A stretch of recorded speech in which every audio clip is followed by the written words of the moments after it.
ये तस्वीर पूर्वोत्तर राज्य मणिपुर की, जहां मई के महीने में इतनी जोरदार हिंसा भड़की कि शहर लाक्षागृह में तब्दील हो गया। वीडियो देखकर अंदाजा लगाना मुश्किल नहीं कि उपद्रवियों ने किस कदर यहां हिंसा भड़काई और मणिपुर को आग में झोंक दिया।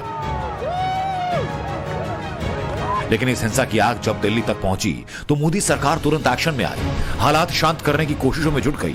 खुद केंद्रीय गृह मंत्री अमित शाह ने मोर्चा संभाला और 29 मई से ही इंफाल में डेरा डाल दिया। यहां पहुंचते ही गृह मंत्री शाह मणिपुर में हालात नॉर्मल करने में जुट गए। केंद्रीय गृह मंत्री शाह ने मणिपुर के सीएम एन बीरेन सिंह से देर रात हाई लेवल बैठक की, जिसमें राज्य के आला ऑफिसर मौजूद रहे। उनसे सूबे में मौजूदा हालात की जानकारी ली और अफसरों को तुरंत हालात काबू में करने के निर्देश दिए। गृह मंत्री के डायरेक्शन के बाद पुलिस और प्रशासन के आला अधिकारी हालात नियंत्रित करने में जुटे हैं। इंफाल के डिप्टी कमिश्नर डाने के मुताबिक स्थिति काबू में लाने के लिए हर संभव कोशिश की जा रही है। जो honourable union minister Amit Shah sir का जो विजिट है उसमें काफी उम्मीद है एंड पीपल ये लोग like public is expecting a lot from honourable sir and हमें लाइक जैसे हमारे पब्लिक से जो हमारी मुलाकात होती है उनसे लाइक उनको सर पे बहुत ज़्यादा लाइक विश्वास है, बिलीफ है एंड आई एम श्योर हमें कि सर आया हुआ है तो ऑब्वियसली एक अच्छा पीसफुल सॉल्यूशन एंड अच्छा सॉल्यूशन मणिपुर के लिए मुद्दे के जाएंगे।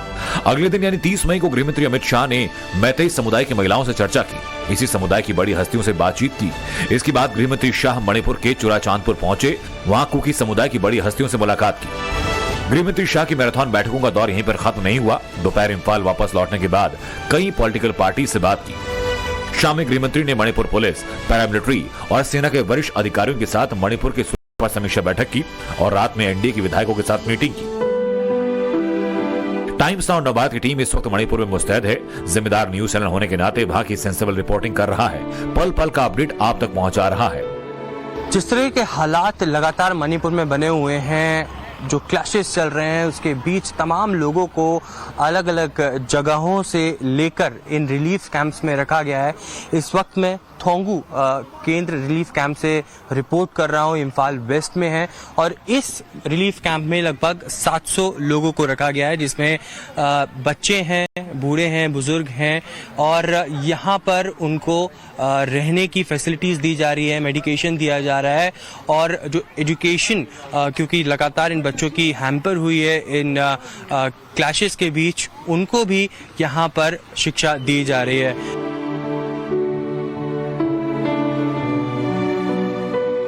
हमारे सहयोगी राहत शिविरों जाकर भी जायजा ले चुके हैं कि किस तरह वहां लोग जिंदगी गुजर बसर कर रहे हैं।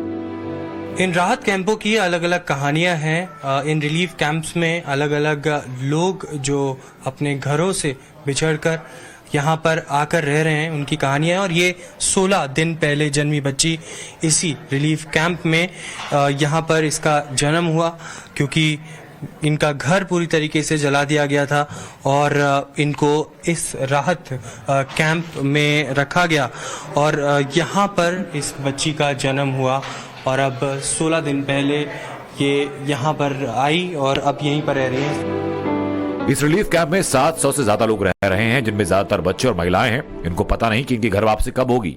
टाइम्स नाउ नवभारत की टीम ने जब हालात के बारे में पूछा तो उनकी आंखों से आंसू छलक आए। और दोबारा भी नहीं है, कितना बार किया है, ये पहला बार भी नहीं है, लेकिन ये से पहले भी पहला भी हुआ है, ये आखिरी बार नहीं, पहला भी 3-4 बार हो गया है।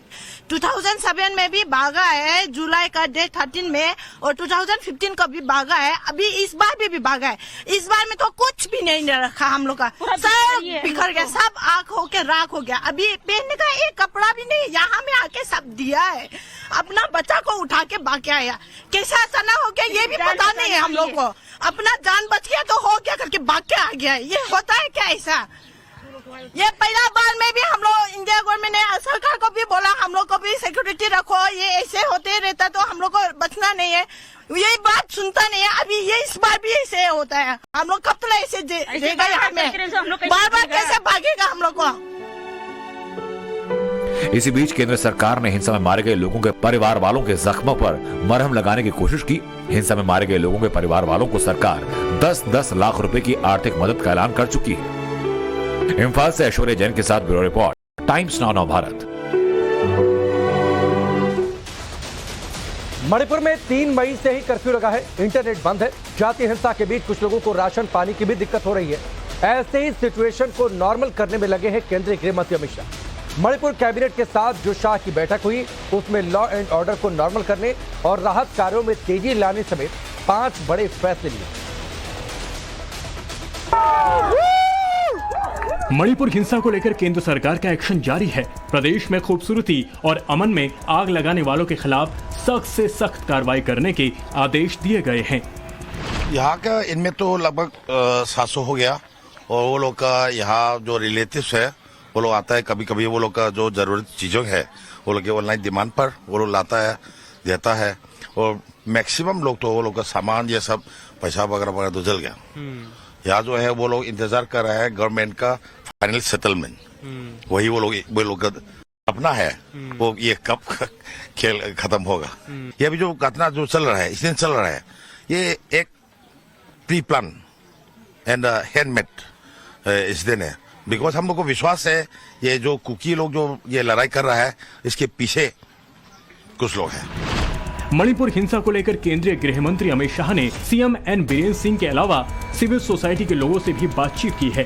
गृह मंत्री ने पीड़ितों को हर संभव मदद का भरोसा दिया है। वहीं केंद्र सरकार ने आर्थिक मदद का ऐलान करते हुए हिंसा में मारे गए लोगों के परिजनों को 10-10 लाख का मुआवजा देने की बात कही है।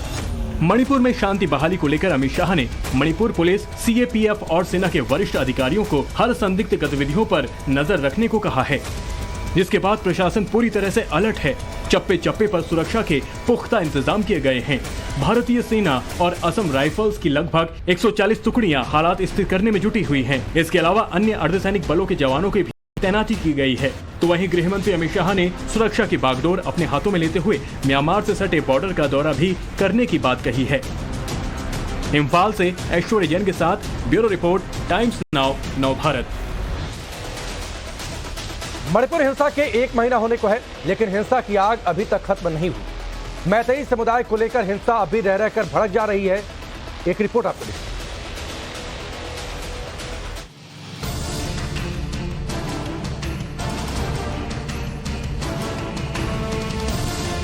जितना खूबसूरत प्रदेश उतना ही खूबसूरत नाम मणिपुर, जिसका शाब्दिक अर्थ होता है आभूषणों की भूमि। भारत के उत्तर पूर्वी पहाड़ों में स्थित मणिपुर का इतिहास बहुत ही खास है और इसी के गर्भ में समुदायों के बीच का द्वंद्व है। यहाँ बहुसंख्यक मेइती और 2 आदिवासी समुदाय कुकी और नागा, इन तीनों समुदायों के बीच आपसी अविश्वास का इतिहास रचा है। राज्य की कुल आबादी में मेइती की हिस्सेदारी 53% है, जिसकी वजह से ये आर्थिक और राजनीतिक तौर पर सबसे प्रभावशाली समुदाय है। तो वहीं राज्य में 40% आबादी कुकी और नागा की है। कुकी और नागा आदिवासी इम्फाल घाटी से सटे पहाड़ी इलाकों में रहते हैं। ये इलाके लंबे समय से उग्रवादी गतिविधियों का केंद्र रहा है। राज्य में किसी भी पार्टी की सरकार हो, लेकिन दबदबा मेइती समुदाय का ही चलता है और मौजूदा मुख्यमंत्री एन बीरेन सिंह भी इसी समुदाय से ताल्लुक रखते हैं। इसलिए कुकी और नागा समुदाय सरकार पर सौतेले बर्ताव का आरोप लगा रहे हैं। मणिपुर में जो हिंसा हुई है उसकी 2 मुख्य वजह हैं। एक है बहुसंख्यक मेइती समुदाय को अनुसूचित जनजाति का दर्जा देने का फैसला, जिसका कुकी और नागा समुदाय विरोध कर रहे हैं।